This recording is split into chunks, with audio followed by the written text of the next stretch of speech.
Good morning, students. Today we are going to discuss advantages of accounting. There are many advantages, but a few here 10 or 11 advantages we are going to understand. We are going to learn. First advantage is financial information about business. Okay accounting जो मैंने accounting आपको पहले समझाया है उस accounting के according हमें जो फ़ायदा मिलता है अकाउंटिंग करने से उसमें पहला एडवांटेज बताया financial information about business.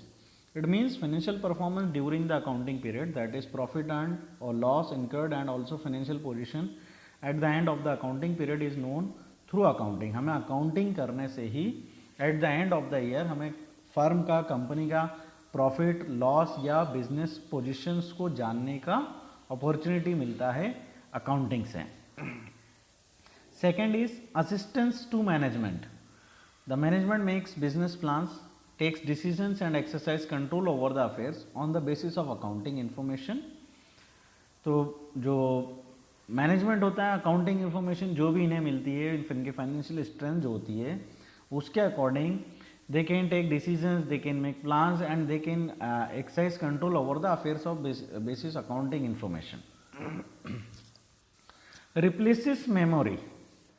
A systematic and timely recording of transaction obviates the necessity to remember transaction.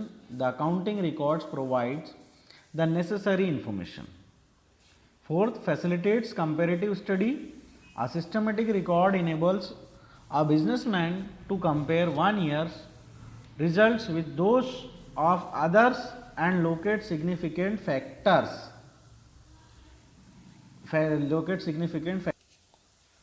Facilitate settlement of tax liabilities. A systematic accounting record immensely helps in settlement of income tax and goods and service tax, that is called GST also. Liabilities, since it is a good evidence of correctness of transaction.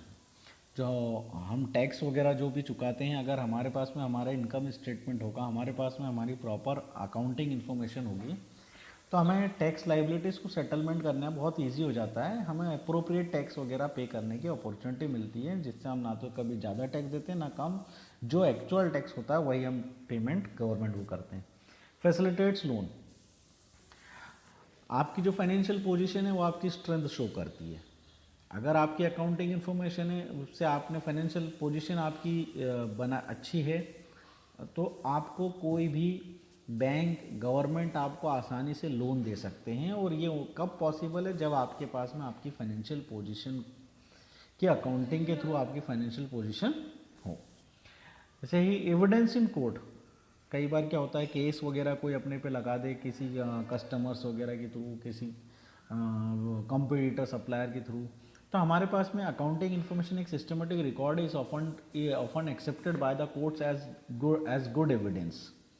तो हमारे पास में हमारी financial position, किसी ने आपको पैसे किसी कार से आपने लेन देन करा लेकिन आपने अगर उसकी एंट्री नहीं करी और अगर आपने एंट्री करी तो आपके पास में एविडेंस है, नहीं करी तो आपके पास में एविडेंस नहीं है, इसलिए अकाउंटिंग नेसेसरी है. Facilitate sale of business. If someone desired to sell his business the accounts maintained by him well enable the certain the proper purchase price. अगर हमें बिजनेस को सेल करना है तो हमारी अगर अकाउंटिंग बहुत प्रॉपरली मेंटेन हुई है तो हमारे बिजनेस का परचेस प्राइस बहुत आसानी से निकाला जा सकता है क्योंकि उसमें हमारी बिजनेस की पूरी असेट्स कितनी है, हमारी लाइबिलिटी कितनी है, वो सारी चीज़ें मेंशन होती है. इससे आप आपके बिजनेस की जो कीमत होती है परचेस प्राइस वो easily you can evaluate. Assistance in the event of insolvency. Insolvency आप पहले भी आपने 10th क्लास वगैरह में पढ़ा होगा जिसे अपन बैड डेप्ट वाला बैड टेप ट्रैप बोलते हैं. ठीक है, डेप्ट ट्रैप्ट बोलते हैं इंसॉल्वेंसी, जिसे दिवालिया होना भी बोला गया है. ठीक है, तो insolvency proceedings involve explaining many transaction that have taken place in the past. Systematic accounting records assist a great deal in such situation. जब आप दिवालिया हो जाओ तो आपकी अकाउंटिंग प्रोसीजर से ही, आपके फाइनेंशियल अकाउंटिंग से ही आप किसका लेन देन बचा है, किसको देना है, कितनी असेट्स आपकी राइट ऑफ होगी, कैसे क्या होगा, वो सारी चीज़ you will decide. Helpful in partnership accounts at the time of admission or retirement or death of a partner or in case of dissolution of the firm. The accounting record is of vital importance and use because it provide the basis to reach a settlement.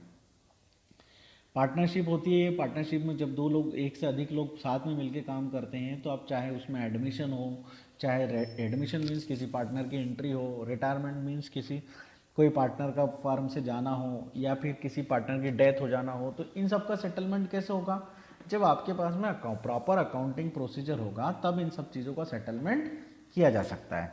Helpful in decision making, आपके पास में अगर आपकी financial position है तो आप future से related decisions ले सकते हो, क्योंकि आपको आपकी फर्म की जो एक्चुअल पोजीशन होती है, एक्चुअल जो सिचुएशन होती है, वो आपको पता होती है। Only because of accounting you can know about the financial position of your institution. Okay, so that's why हमें फाइनेंशियल जो अकाउंटिंग होती है वो करना बहुत ज़रूरी है हमारे अकाउंटिंग के इन्फॉर्मेशन के लिए। हमारे पास में हमारे जो पूरे अकाउंट्स होते हैं हमारे फर्म के, उन सब की जानकारी वगैरह, वो सब कैसे मिलेगी? जब हम अकाउंटिंग करेंगे, जब हम जर्नल एंट्रीज करेंगे, जब हम लेजर करेंगे, ट्रायल बैलेंस करेंगे, बैलेंस शीट बनाएंगे, जब हमें इन सारी चीज़ों की इन्फॉर्मेशन मिलेगी। Okay, then after this there are some limitation of accounting also, there are 4-5 limitations. So some limitations are accounting is not fully exact.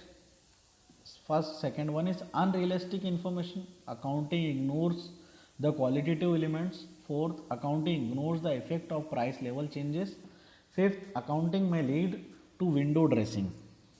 So accounting is not fully exact. Accounting is not fully exact. It means in spite of the fact that most transactions are recorded on the basis of evidence, yet some estimates are also made for ascertaining profit or loss. For example, estimating the useful life of an assets, providing the for doubtful debts are not realizable value of stock, etc. It means the transaction which are measured, okay, or the transaction which have evidence, only those are written or those are recorded in the books of account. But those transaction, like suppose एक machine की life 10 साल की रहेगी, उसको record नहीं किया जाएगा। Provision for doubtful डेप्ट मीन्स जो हमें ऐसा लगता है कि हमारा पैसा डूब सकता है, ठीक है, उसको अपन, क्योंकि इसका कोई एविडेंस नहीं होता है। Net realisable value of stock, जो क्लोजिंग स्टॉक हमारे पास में आज की तारीख में कोई 100 रुपये का स्टॉक है, तो वो कल को कितने रुपए में रियलाइज होगा, ठीक है, इसका हमारे पास में अभी कोई एविडेंस नहीं होता। तो जब कोई एविडेंस नहीं होता है ना किसी चीज़ का, तो उसको अपन फाइनेंशियल बुक में रिकॉर्ड नहीं करते हैं। Second is unrealistic information. Accounting information में not be realistic since accounting statements are prepared following the accounting concept and conventions.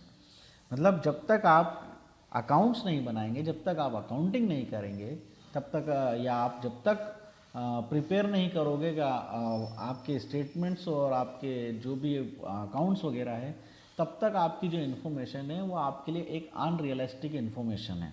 Okay, it means हमें सारे कंसेप्ट और कन्वेंशंस के थ्रू पहले अकाउंट्स प्रिपेयर करना चाहिए। For example, under the going concern concept it is taken that business will continue for a foreseeable future. Accordingly, assets are recorded at cost and depreciated over their useful life. The assets may not be actually realizable at book value. Third point, accounting ignores the qualitative elements. It confined to monetary matters only, therefore qualitative elements like quality or skills of management and staff, industry relation and public relations are ignored. Okay, so accounting में आपके public से क्या relation है, आपके staff के क्या relation है, industrial relation आपकी क्या है, आपके मैनेजमेंट की कितनी क्वालिटी, कितनी स्किल्स है, इन सारी चीज़ों को इग्नोर। वो सिर्फ किसकी भाषा समझती है? पैसों की भाषा समझती है, ठीक है, ट्रांजेक्शन की भाषा समझती है। Accounting ignores the effect of price level changes. Accounting statements are prepared at historical cost. Money as a measurement unit changes in a value frequently, that it does not remain stable.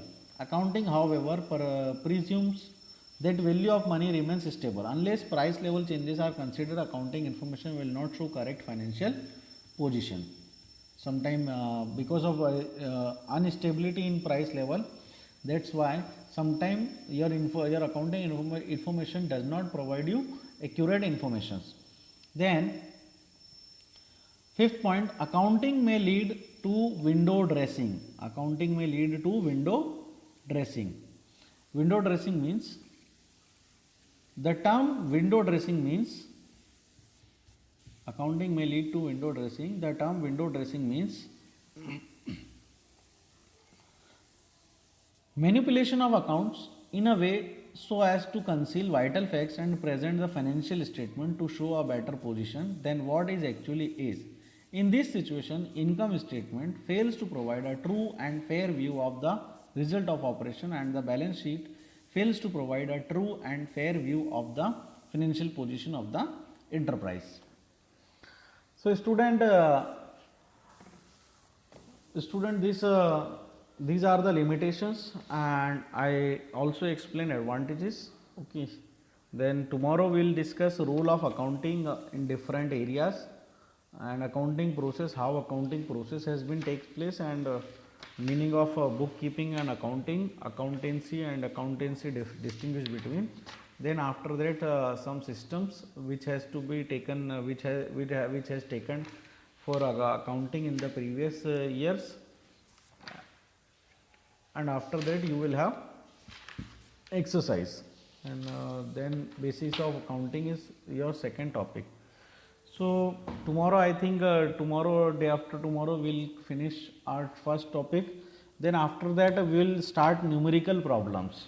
Okay, because I think only theoretical part if I am explaining, then our class become bore.